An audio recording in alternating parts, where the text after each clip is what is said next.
and welcome to Leaders in Conversation, the podcast in which leaders weave together the threads of their life and leadership stories, the people, places and experiences that have shaped them, their values, beliefs, passion and purpose to encourage and inspire you to be even more confident and courageous in your leadership.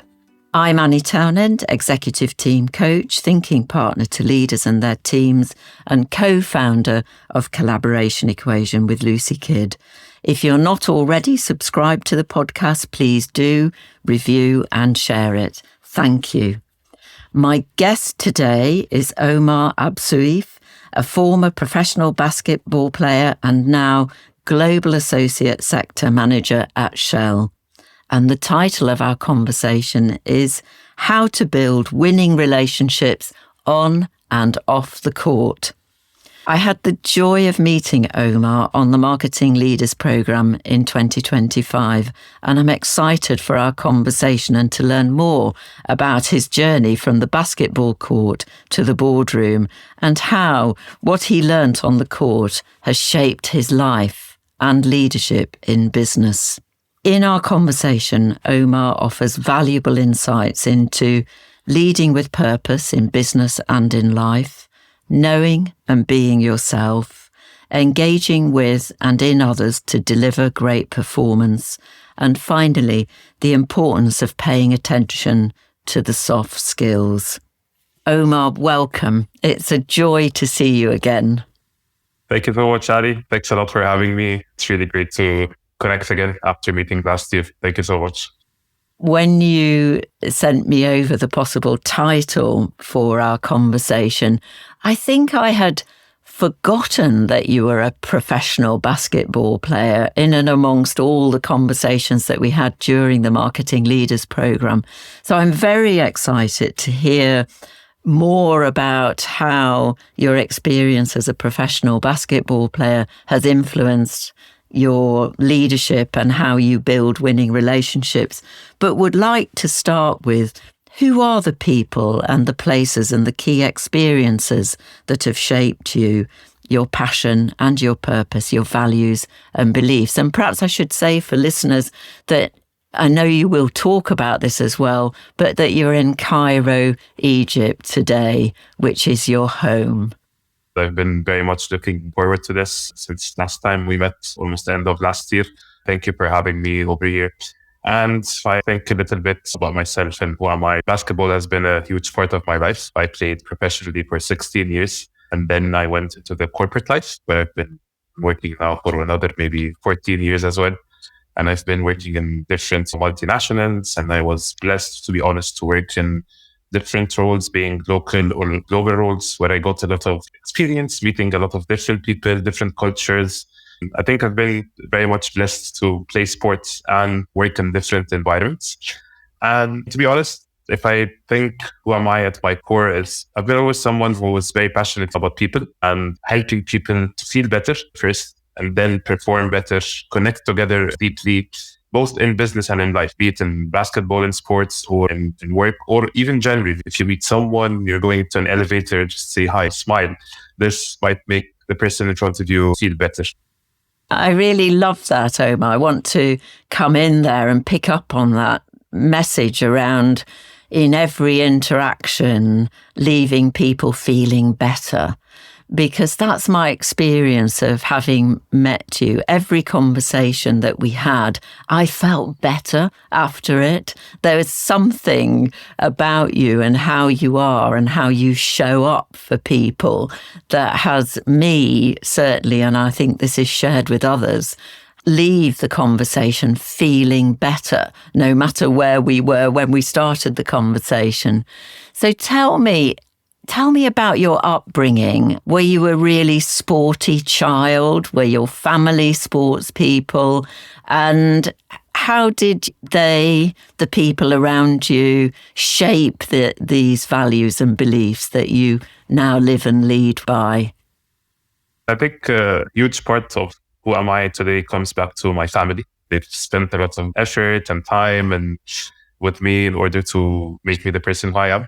And yeah, I think my dad was the person who was pushing me always to do sports. And for him, it was even more important than studying. And my mom was the other person, so studying is more important. So I think both of them have helped me to focus on both sports and my studying as well. I have three main things that I feel shape me. So my family, they played a very big role in shaping my values. They've taught me discipline, humility, and consistency since I was a young kid. Do the work and be good to people even when no one is looking or watching. And I think the most important thing I got from them is treat everyone with respect, regardless of their role, their background. That's something that stayed with me, whether in sports or career or life in general. So the second thing is the leaders I've worked on. I think throughout my career, I've been also very fortunate because I was really blessed to work with exceptional managers and leaders that have invested in me. And when I was reflecting, just trying to prepare a little bit for this, I think the common thread or the common thing between all of them is that they were really humble. They were genuinely caring about people, investing in people, and they were very authentic. And most of my managers, I was looking up to, like, I want to be like you because you treat people well, you empower them, you think of the small interactions. So I think this was also a great blessing that I work with those people. And Omar, is that on the court as well as off the court? So when you were playing basketball, your coaches, the people you were in training with, the managers, they treated you with respect, they empowered you, and it sounds as if there was a humbleness which they brought to their leadership of you and the teams. I was just thinking, if I'm thinking of a place that helped shape me, was the basketball court. And as you said, I think the leaders and my teammates, I think sports, or especially team sports, is all about trust and treating each other in a good way off and on the court, by the way. Even we as teammates, we were friends, building relationships together and memories. And this helps in the court. I know if one player is going to go past me, I know that my teammate has my back and is going to fill up for me. So I think that also was something definitely I learned a lot from. At times, I was playing in teams where we were the strongest team and we would win, but also at other times, we know we were not the best. But being humble enough to respect your opponents and also trust yourself was something that helped me a lot. And I think also this reflects in business. Sometimes you're working in a brand where you are the market leader, and other times you are not the market leader. How would you respect that but still have confidence in yourself? And your leaders would give you confidence to compete and work better. Yeah. I really like that, being in relationship on the court and off the court, and building the trust no matter where you are with each other, and how important that is. And something else that you said that I've heard myself say is, it's what you do when nobody's looking that really matters. It's how you show up for yourself and live your values and beliefs when nobody is looking. So there's no acknowledgement for what you've done. However, you have been true to yourself. And there's a parallel there, I think, too, with being on and off the court, building trust, that it's not simply who you are on the court, it's who you are off the court and how you are with other people as well. And I think one thing to summarize, like what shaped me, is from all my interactions with different people and my different experiences in sports and in my professional work career, is that being humble really works. It builds trust, it brings people with you, and it creates strong performance over time. It's not you're just being a nice person and forgetting about results or achieving the goals or KPIs. It definitely is a key factor in helping you achieve your goals. Yeah. And what does it mean to be humble? I'm thinking of listeners who are listening, and we hear this in leadership, that being humble helps people come with you, follow you, engage with you, that it's not about you, that it is about getting out of your own way. But what does it mean for you, being humble? And what can the listener learn from you, Omar, about this? Yeah, no, I believe it's starting from first being yourself. That's the most important thing. And I remember here, there is always a struggle for some people, even early in your career, on being, they want to be this polished leader versus you want to be the authentic leader. So sometimes you feel if you create, I don't know what to call it, but if you create this version of your not really yourself that is a bit more polished, trying to have a specific way that is not your own way, you lose the authenticity. And I think that's one part. So I think it's very important to be yourself. And I think being humble starts from the very small actions you're going into the office. Go around, say hi to people. If it allows, shake their hands, be present in the moment, be very focused with people and be approachable. I think one of the things that I've learned a lot is I've seen CEOs who have an open door policy kind of. I know it's not like anytime you're going, but they're open to sit with you, speak with you, give you part of their time. I'm 100% with you, Omar. I think that making time to say hello to anybody and everybody, no matter who they are or where they're sitting, is really important, that we are all human beings. And for me, that human-centered leadership really matters. And I think picking up on presence, being really present for people. We know when somebody is distracted. And I think we cannot help but be distracted when our phones light up or there's a ping or whatever. It's very hard to resist it. And I think neuroscience is telling us that this is how we're wired. So actually turning these things off and not having them around us helps us to be present. And for listeners, thinking about those things which distract you, take away from you being present. One of the things that I've been thinking about is that when we bring focus plus energy, we have presence. And so the self-awareness is around, bringing our focus, really paying attention onto the situation, onto who we're being with others, and bringing our energy, all of our energy. And through that, then we bring presence. We're present to ourselves and to each other in the way that you are, Omar. I feel you and your presence, and you're very present to the people that you're with. Thanks a lot, Annie. I appreciate that. We talk about knowing who you are and being yourself. And again, I think this is one of those things that is easier said than done. For you, you had managers, leaders, coaches on the court and subsequently off the court that you admired, looked up to, and learnt from. What else has helped you tap into knowing who you are and being able to be your authentic self? Yeah, so I think a couple of things here. So you mentioned that we met on the Marketing Leaders program, and I think this was one of the things that helped me a lot to understand myself better. Before this course, I didn't really sit and properly thought of what's my purpose, and I would always answer something on the spot, what comes to my mind. But I think very thankful to you and the course as well. We took the time to sit back, reflect, and understand what the purpose is. And this helped me a lot to understand myself. Typing it down and having it on a piece of paper in front of me is something that helped me understand more. I mean, I believe it's an evolving purpose. Your purpose is there and it keeps shaping up as you go. I've been always a people's person, but putting this in mind made me even more focused. And I think other things also we discussed in the course is about your different energies and when you are at your best and what you are not at your best, and how does this also impact people.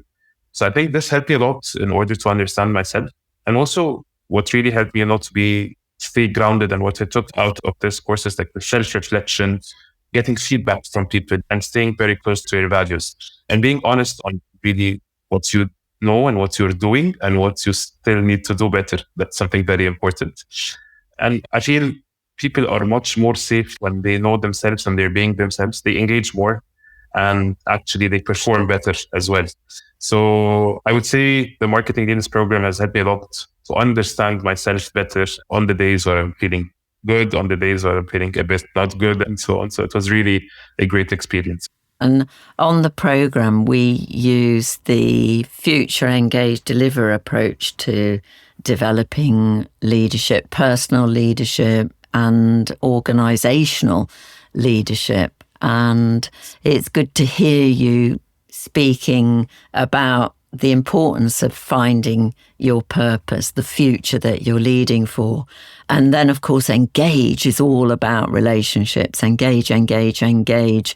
Steve Radcliffe, who authored the book Leadership Plain and Simple and created Future Engage Deliver, always says, had he entitled the book the second time round when he self-published it, he would have called it Future Engage, Engage, Engage, Deliver, because it's this middle engage, building winning relationships that really matters. And it's something that you learned on the court, I think, and it would be great to hear how you've done that, not only on the court, Omar, but also around the board table in your work at Shell.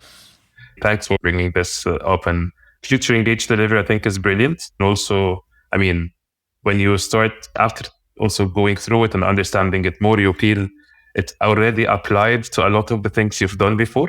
And also, after learning it, it helps you to approach things differently.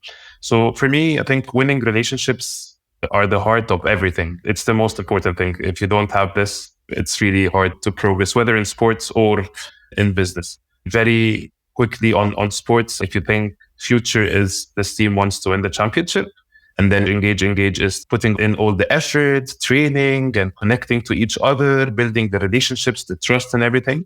And then the delivery is actually winning the actual championship. When it comes to the boardroom, or, when it comes to the professional career, I think also Future Engage Deliver is really important. I've been working a lot in different roles where I not leading the people that I work, but I always work through them. So I need to deliver through others without authority, if you call it like that. And I think Future Engage Deliver has helped me a lot pre and post this. Before, I used to think, we just dive into maybe the engage part and we don't spend a lot of engage and then we want to deliver. But then what really helped a lot is starting by the future. So what we want as a group or as a team to deliver together, first we define it and we agree on it. Once we agree on this, we move into the next step and we spend the right and proper amount of time and engage. And whether it's a small project or a big project or anything, we engage, we work together, we understand each other and be very open and clear about what's happening. And then I feel the deliver will be a natural outcome of the investment you did in defining the future and in engaging a lot. I want to comment on that, Omar, because that's such a brilliant summary of Future Engage Deliver, that leadership starts in the future, that we absolutely need to have a future that we can engage people in, that we believe in, that matters to us, that we care about. Also, people engage with us, with who we are. So that sits so well with knowing who you are, being your authentic self, people trusting you and believing you and absolutely wanting to be up to something together with you. And then, of course, if you get future and engage right, deliver, as you've so eloquently said, follows. But interestingly, when I first met and worked with Steve Radcliffe many years ago, we used to talk about that as playing to win versus playing to avoid losing, taken very much from the world of sport, where going in with that winning mindset, a playing to win mindset, versus the mindset which is playing to avoid lose, which keeps us much smaller in so many ways. I agree with you. I mean, I think play to win is a great mindset. And it's, as you said, in sports, it's very important. Because if you go in and you're just trying to do the minimum or the normal, probably you will end up losing. But if you're going there to play to win, your mindset is different. You're going in with a completely different mindset. And I think a very important thing to say about winning relationships, and because people might also think, winning relationships is all about just being nice or so, but actually it's about being honest. It's about being aligned with the person in front of you. And also sometimes something also we've tackled in the program, which is having the difficult conversations. Having the difficult conversations actually is healthy. It's not bad at all because it gets out of the way a lot of things, as long as you do this with respect and with a shared goal. And this really drives performance. You link all of this to performance. If you move in that way, performance will come no matter what. I think if we shy away from having those conversations, there's a lovely quote, I don't know who said it, there's no such thing as a difficult conversation. There's only a conversation about a difficult thing.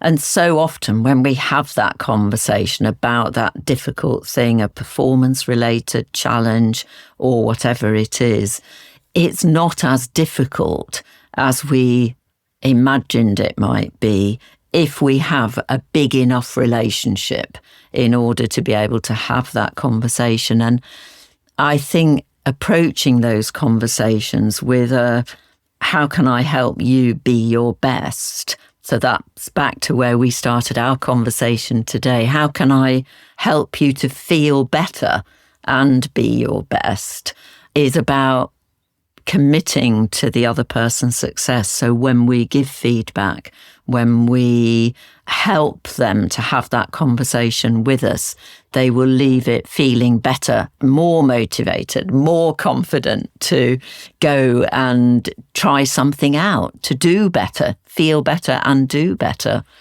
So it helps a lot to clear a lot of obstacles in the way that will help you connect better with people and will help you definitely deliver in a much, much better way. And feel safer, Omar. I think in those relationships where we know the person will be themselves, they're committed to our success and know that you will be honest with me. There aren't going to be any unexpected surprises or things that I hadn't thought about, or if they are, they're things I will be glad to think about. And I think what we're talking about here are the soft skills, which I can remember again reading a quote many years ago about the soft skills really are the hard skills. They're not soft by any means. It often takes courage to have those conversations and to be open, to be vulnerable, to be humble. What has helped you learn the soft skills, which are often the hardest? Yes, so I think there are a couple of points here. So first one is, I believe soft skills helps you gain trust and show respect to people, starting from being there on time, being present in a meeting, not just physically present, but with your own mind and heart present. If you're committing to a deadline, you respectfully deliver against this deadline. So I believe those ones are very important, and especially now that we moved in a world where a lot of people are working remotely, we do a lot of calls. I try my best not to make it usual that I'm always 2 or 3 minutes late to all, because I feel it's a very easy thing to do, to be on time. I know we get stressed, we have things, but when you come on time to the meeting, it shows something to the person in front of you. You already know one part of this meeting before even starting it, because you're there, you're on time, you're showing your commitment and respect. That's such an important point to underline, to being on time for a meeting, if not being slightly ahead if possible, and therefore allowing time between meetings to be on time.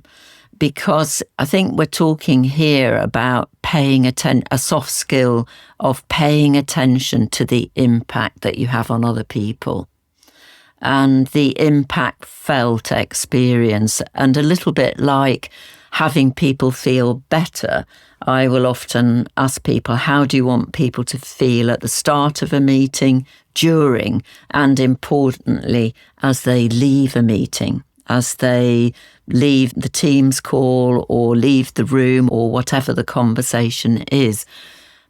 But getting off to a good start with everybody in the meeting whether that's the two of us being on time as we were today, or there being more people gathered, showing up for each other on time has such a positive impact. And whilst it's not always possible, things will happen.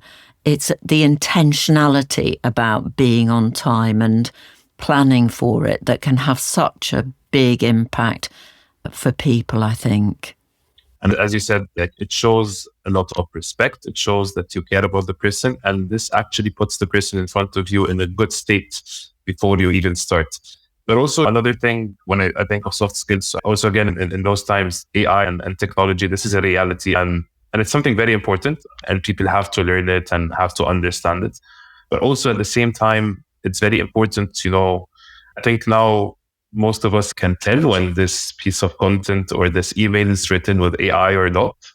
And use AI, I use it definitely for my work and for my personal life and everything, but I don't want technology to make me feel unreal.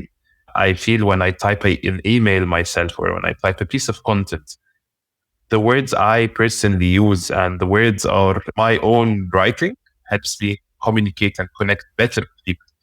And another example, I know it might be a small thing, but it's something that, for example, if people who use WhatsApp.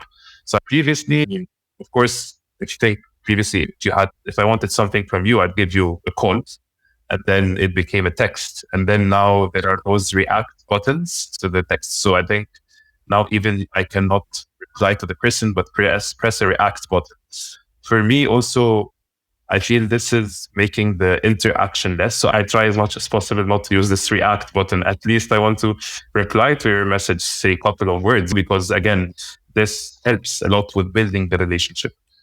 Absolutely, so important is simply responding, but responding in more than a reaction, a sentence or something which thanks the person for their message, their email or whatever. And I think it's helpful to think, do I need to send this message? Do I need to send this email?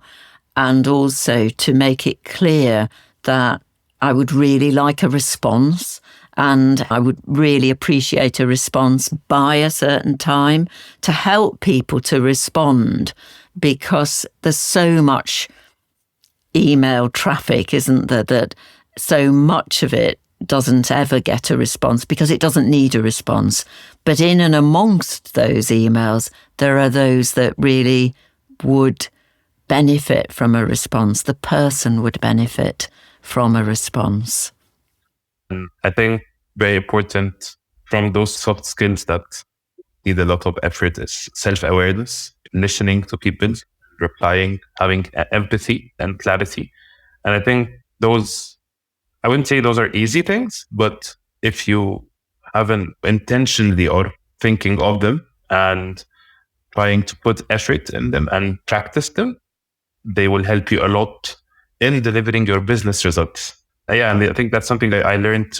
Soft skills are not optional. I think they're very fundamental to building trust, to building strong teams and delivering really strong performance. Yeah. And Omar, as we come to the close of our conversation, 2 questions I have for you.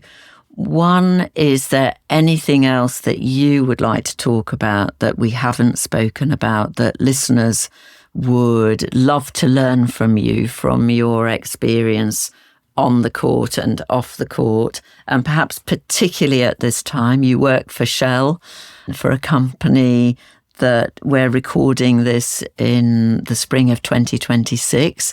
So is there anything related to what you do now that we haven't spoken about you'd like to talk about?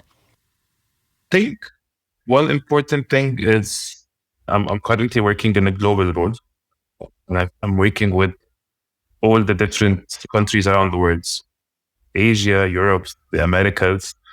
And I think I'm really blessed to be working in this role because dealing with other nationalities, other cultures adds another layer of all what we spoke about. But dealing with people from different cultures adds an extra layer. So you need to invest even more in that, building a future engaged. It's not an option.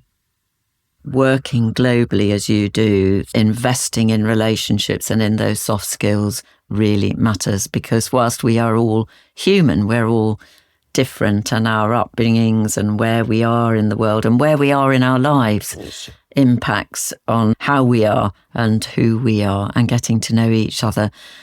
Omar, as a result of our conversation today, who is the person and or people that you're going to have a conversation with, and what will the conversation be about? So it comes to my mind, one colleague, she works with me. I was also lucky to meet her early on in my career in one other company, and then we moved to this company also together. I used to be her manager at the point of time. And she's a very smart and brilliant, growing in her career. So I always try to help her and give her advice in general. So I think that is one person I will be speaking to in order to tell her more about our conversation and tell her about the importance of all what we discussed in her career. So that's one person. But I think also my team at work, I think it's very interesting. I try to bring to them what I learned as well, even what I learned from the course last year, how to bring this angle and thinking and thought to our team, all the team members. And what are your 3 encouragements to leaders, listeners of our conversation today? Yes. So I think most important one is invest in people. We are in the business of people. Our customers are people. We do have technology and everything, but who creates and runs this technology are people. So invest in people before the outcomes, the results will eventually follow. And then second thing is be in the moment, be intentional in every interaction, make people feel your presence, because those small moments are the ones that build the big trust. So that's so very important. And lead with genuine care. People will always remember how you made them feel, whether it be it, as I told you, meeting someone in an elevator or having a meeting in an office. People always, a small word can have a huge impact on a person. So lead with genuine care and remember what will people feel after you do this action or say that word. Thank you, Omar. I'm going to pick up on feeling better from our conversation today already. And we started there that you like to leave everybody feeling better. And I certainly do. For people listening, I have been smiling, as have you, throughout our whole conversation. For people watching, they will see that. What's the best way for people to connect with you, Omar, and to find out more about you? I am very reachable on LinkedIn. If anyone wants to message me about anything, I'm more than happy to help people with anything they want. And I can vouch for that, because you're so great at helping people and wanting to help people. So I do encourage you, the listener, to reach out to Omar. To listen to other leaders in conversation with me, Anni Townend, do go to my website, annitownend.com, to find out more about the work Lucy Kidd and I do. Go to collaborationequation.com. To find out more about Future Engage Deliver, do go to the website futureengagedeliver.com. And of course, to find out more about the wonderful Marketing Leaders Programme, do go to the Marketing Society website, themarketingsociety.com. Omar, a huge thank you to you. And in addition, thank you to Schmogus Media, Coco, for the wonderful production of the podcast, and to Louisa Penny for the marketing of the podcast. To contact me, do follow me on LinkedIn, visit my website, email me on annie@annitownend.com. I look forward to connecting with you. Thank you so much, Annie. Thanks a lot for having me. Thank you.